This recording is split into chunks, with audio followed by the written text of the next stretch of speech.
झारखंड के देवघर पुलिस को गुप्त सूचना मिली कि देवघर नगर थाना क्षेत्र जोसाघड़ी में लड़कों द्वारा अवैध मादक पदार्थ ब्राउन शुगर की खरीद बिक्री और सेवन किया जा रहा है। प्राप्त सूचना के अनुसार पुलिस अधीक्षक देवघर सुभाष चंद्र जाट के निर्देशानुसार अनुमंडल पुलिस पदाधिकारी सदर देवघर के नेतृत्व में एक विशेष छापेमारी टीम गठित कर अभियुक्तों की गिरफ्तारी और अवैध मादक पदार्थ ब्राउन शुगर बरामदगी हेतु छापेमारी की गई। इस मामले में संजय कुमार चौधरी, अनुभव कुमार राउत को गिरफ्तार किया गया। अभियुक्तों के पास से कुल 4.40 ग्राम ब्राउन शुगर जैसा मादक पदार्थ बरामद किया गया।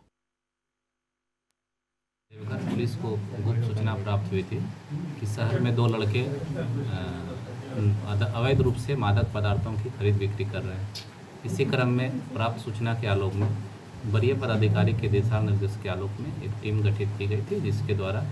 काफ़ी प्रोफेशनल तरीके से दो लोगों को गिरफ्तार किया है, जिसके पास से कुल 5 ग्राम ब्राउन शुगर हम लोगों ने गिरफ्तार किया है, जिनकी